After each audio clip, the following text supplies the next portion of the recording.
Bueno chicos, ahora vamos a ver esclerosis sistémica. Vamos a utilizar unas diapositivas de sus compañeros para hacerlo rápido y sencillito. Entonces, es una de las enfermedades de reumatología y se llama esclerosis sistémica. Esta enfermedad viene de la palabra esclerodermia porque una de las manifestaciones que más hay en esta enfermedad es el engrosamiento de la piel. Entonces aquí vemos eh, que es una enfermedad de tejido conjuntivo. Permítame, vamos a ponerla acá. Y hay síntesis y depósito excesivo de matriz extracelular en los vasos sanguíneos y ojo aquí en los órganos. Además, engrosamiento de la piel, y aquí hay una imagen que pudiera llamarse característica por la textura y cómo se ve la piel a simple vista, ¿no? Hay varias clasificaciones antes de entrar a epidemiología. Eh, Hay una esclerosis que es localizada, solo cutánea, que la vamos a ver más adelante, y hay una esclerosis que es sistémica o con afectación visceral, que es la más importante y la que puede ser inclusive mortal. De esta sistémica hay otras dos, sistémica con afectación cutánea difusa y con afectación cutánea limitada. Entonces, en epidemiología hay una distribución mundial, es más frecuente en mujeres en edad fértil y de nueva cuenta es más agresiva en la raza negra. Ahora, de las sistémicas, hablando de la cutánea difusa y de la sistémica cutánea limitada, generalmente se van a asociar con fenómeno de Raynaud, que ahorita lo vamos a ver más adelante, pero hay que tenerlo muy en cuenta. Entonces, la etiopatogenia como tal es desconocida. Se cree que hay factores genéticos, ambientales, inmunológicos que ayudan a esto. Puede haber un daño, lo tratan de explicar como daño vascular o daño endotelial que lleva a una síntesis exagerada de colágeno y que también pudiera haber una alteración en la inmunidad que ayude a esto. Además, hay una activación permanente de los fibroblastos con un exceso del colágeno normal. Es decir, hay algo que hace que mis fibroblastos estén activos y esta activación permanente me produce colágeno y esta colágena me da la esclerosis característica de esta enfermedad. Además, el endotelio, por alguna razón, hay poca prostaciclina y esta prostaciclina es la que me impide que mi endotelio esté en constricción, entonces voy a tener un endotelio con vasoconstricción permanente y esto me lleva a isquemia, ¿no? Aquí en los fenómenos patogénicos hay que tener mucha atención en los vasos sanguíneos. Parte del diagnóstico de esta enfermedad tiene que ver con la capilaroscopía de estos pacientes, ¿no? Entonces, fibroblastos en activación permanente, daño endotelial por las células que ya conocemos. Entonces, estos son los que entran en esta enfermedad y vamos rápidamente a esta clasificación. Sistémica y sistémica cutánea difusa, cutánea limitada son las más importantes, hay otras que se derivan de ahí. Esclerodermia típicamente cutánea son estas que ahorita vamos a ir para allá, y como les mencionaba, en la cutánea difusa generalmente vamos a tener un marcador que es la antitopoisomerasa 1 o anti-SCL70. Es la enfermedad que tiene con 90% del fenómeno de Raynaud que se ve en las manos y que este marcador que les mencionaba, el anti-SLC70, se relaciona a enfermedad pulmonar grave. La cutánea limitada. La cutánea limitada generalmente va a dar en las zonas distales de las extremidades y de la cara. Se puede presentar como síndrome de Crest y el síndrome de Crest también hay que ponerle mucha atención.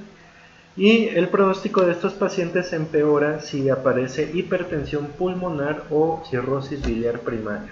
Entonces ya me están hablando de que hay afectación a órganos, a vísceras, ¿no? El marcador aquí es el marcador anticentrómero. Entonces, en la cutánea limitada es anticentrómero y en la difusa antitopoisomerasa. Ya una manera de diferenciarlos, ¿no? Los criterios de clasificación, nada más hay que entenderlos y estudiarlos, criterio mayor, criterio menor. Ojo ahí que en la mano siempre vamos a tener muchos datos para poder diferenciar esta enfermedad. Recordar, manos. Formas clínicas. Es lo que les comentaba, que hay fenómeno de Raynaud en las dos. Por aquí debe de estar los anticuerpos, anticentrómero, antitopoisomerasa, y esto es importante porque en la capilaroscopía es donde se va a ver la diferencia. En la sistémica limitada hay dilatación de asas y en la sistémica difusa megacapilares. Y el pronóstico va a depender de si tenemos o no afectación visceral. Muy bien. Vamos a adelantarnos aquí a las formas exclusivamente cutáneas y las vamos a ver rápidamente. Hay una que se llama morfea en placas y la característica de esta es que son placas nacaradas con un halo violáceo y que cuando cuando desaparecen hay alteraciones en la pigmentación y puede haber atrofia. Tenemos la que es lineal, que generalmente es en niños y afecta cuero cabelludo y frente. Hay una imagen en el libro que es muy característica, que aquí no está. Más o menos aquí como la de la imagen, esta cicatriz, ¿no? Tenemos la morfea en gotas, que generalmente va a dar como gotitas que afectan a cuello tronco, discretamente engrosadas.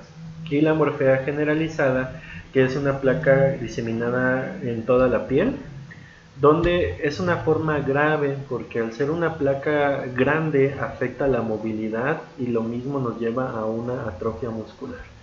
Todas estas, al ser exclusivamente cutáneas, pues no hay afectación sistémica, ¿no? Entonces, otro que les comentaba de las formas sistémicas es el fenómeno de Krebs y es un acrónimo o una mnemotecnia. C de calcinosis, R de fenómeno de Raynaud, E de disfunción esofágica, S de esclerodactilia y T de telangiectasia. Obviamente aquí las letras no se parecen porque aquí está traducido al español, pero esto viene del inglés, síndrome de Krebs. Hay que tenerlo en cuenta, muchachos. Muy bien, pasamos a las manifestaciones clínicas y en las manifestaciones clínicas tenemos, generalmente hay que ponerle atención al fenómeno de Raynaud. El fenómeno de Raynaud puede aparecer antes, o sea, con años antes de que tengamos las manifestaciones cutáneas de la esclerosis, o puede aparecer muy cercano. Entonces, ¿por qué se caracteriza este fenómeno de Raynaud? Porque el paciente cursa con palidez de las manos o de la punta de los dedos. Luego hay un cuadro de cianosis donde empiezan las parestesias y al final hay rubor y dolor por la reperfusión. Este fenómeno de Raynaud está desencadenado por emociones y por el frío. Entonces, un examen en San Cristóbal, pues prácticamente es el desencadenante del fenómeno de Raynaud. Entonces, hay algo en los vasos sanguíneos que hace que haya como un espasmo y la circulación deje de llegar a la mano. Entonces inicia con palidez, posteriormente hay una cianosis y cuando se rompe esa obstrucción hay rubor y hay dolor por una reperfusión. Muy bien. Tenemos alteraciones cutáneas. Las alteraciones cutáneas puede haber al principio edema, tumefacción de las manos y vamos a tener los dedos así como hinchaditos, eritema y después, conforme evoluciona la enfermedad, ya vamos a tener la piel dura, engrosada y tirante. Pasando los años podemos llegar a una fase atrófica ya con la piel delgada y con cambios cutáneos, ¿no? Podemos también tener úlceras digitales y estas úlceras se pueden infectar. Conforme pasa el tiempo hay afectación de la cara con falta de expresividad y que no pueden abrir bien la boca por el proceso de esclerosis. Además puede haber alopecia y hay una destrucción importante de las glándulas, piel seca, alteraciones en la pigmentación, sensación de prurito, calcinosis, etc. Las alteraciones musculoesqueléticas, pues puede haber poliartritis, rigidez, tumefacción, atrofia y calcificación de partes blandas. Muy bien. Aquí voy a poner importante las alteraciones gastrointestinales, porque son las que más se afectan en la disfunción visceral. Generalmente el esófago, que forma parte del síndrome de Krebs, el esófago no me va a funcionar adecuadamente y vamos a tener reflujo. El reflujo crónico eventualmente me puede llevar a un esófago de Barrett, ojo ahí en gastro. Entonces aquí en la imagen estamos viendo el Raynaud, que inclusive puede llegar a verse ya con datos de necrosis, ¿no? Pero lo característico es estos pasos: palidez, luego cianosis y luego una rubor con dolor. Estos son los pasos del Raynaud. Las alteraciones musculoesqueléticas que les habíamos comentado, alteraciones cutáneas, fase atrófica muy importante conforme al paso del tiempo, y falta de expresividad en la cara con la microstomía, que no pueden sonreír como tal. Entonces, alteraciones gastrointestinales, disfunción del esófago, puede haber disfunción intestinal, pero aquí hay que hacer mucho hincapié en que esta enfermedad puede darme cirrosis biliar primaria, y esta cirrosis biliar primaria puede condicionar el diagnóstico. Acuérdense que una hipertensión pulmonar o una cirrosis biliar primaria me condicionan mucho el diagnóstico, ¿no? Afectación pulmonar. Mucho ojo, que es la causa número 1 de muerte, y puede ir desde una fibrosis, una alveolitis, una restricción, pero al final de cuentas me va a llevar a una hipertensión pulmonar. Asimismo, por el mismo dato de reflujo del esófago, podemos tener neumonitis químicas. Entonces, mucho cuidado aquí. Causa número 1 de muerte, hay que tenerla en cuenta. Corazón. Es un mal pronóstico cuando está afectada, obviamente, porque el corazón es una bomba, y si tú le pones algo de esclerosis, limitas esa bomba. Al limitar esa bomba, limitas todas las funciones del corazón. Todos sabemos que es importante para sobrevivir. Entonces, afectación del corazón empeora con mucho el pronóstico.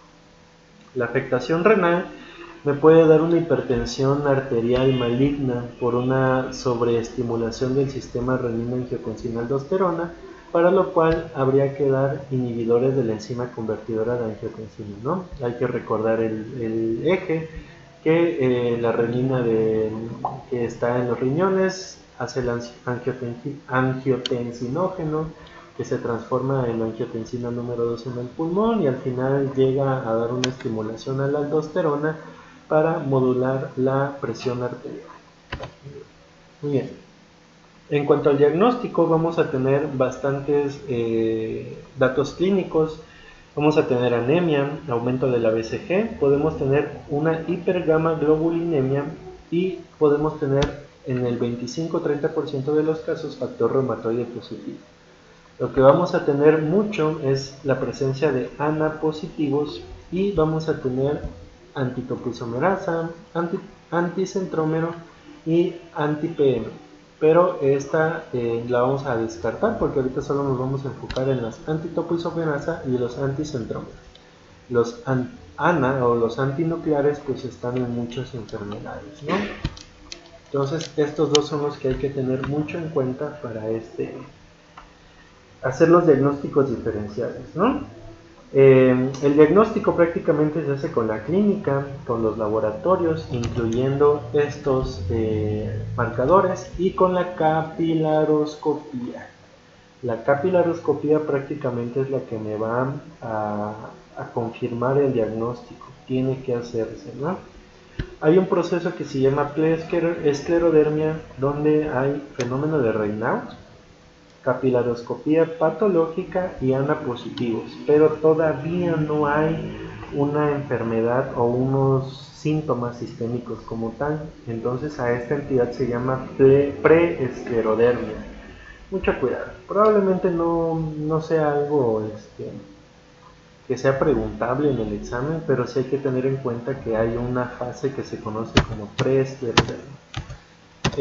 Por último, el diagnóstico diferencial. Hay una afectación que se llama escleroderma, que es más en niños, y el escleromixedema, que da pápulas con afectación de cara y manos.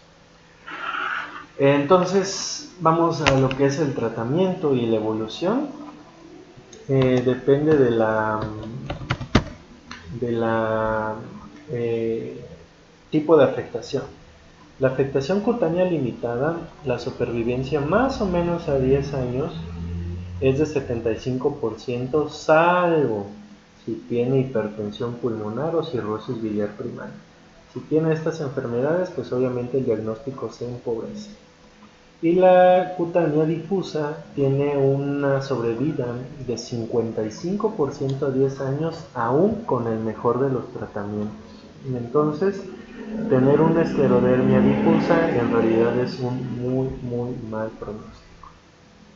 Tratamiento: no hay curativo, solo hay paliativo, y hay que educar a la familia y al enfermo sobre toda la evolución de esta enfermedad, hacer los screenings tempranos de las posibles complicaciones, y hay que dar los agentes terapéuticos de forma mesurada, ¿no?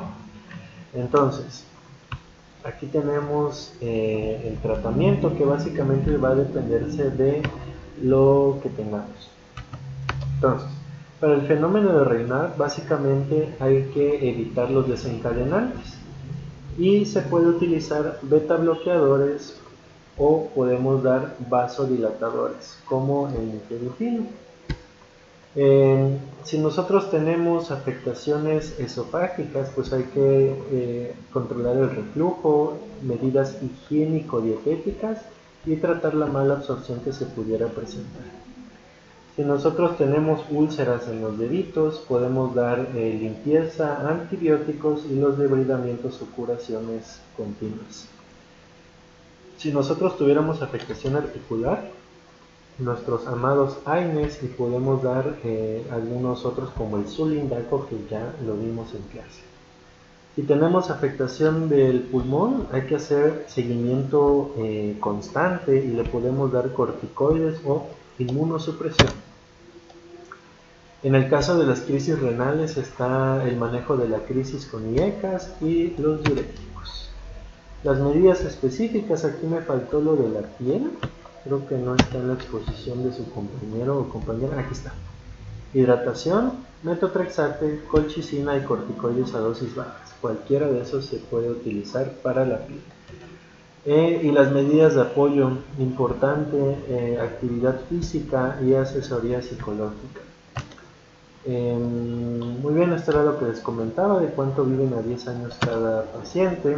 Y por último, hay que mencionarles que esta enfermedad tampoco es algo común, entonces no vamos a encontrar esta enfermedad en gran parte de la vida clínica, ¿no? Dudas, muchachos, por favor me las hacen llegar. Es un tema rapidito, muy diverso, pero que es importante que lo conozcamos y que sepamos el tratamiento, el pronóstico, cómo diagnosticarlo y en qué tipo de pacientes se ve más. Muy bien, chicos, por el momento es todo, nos vemos en el examen. Saludos.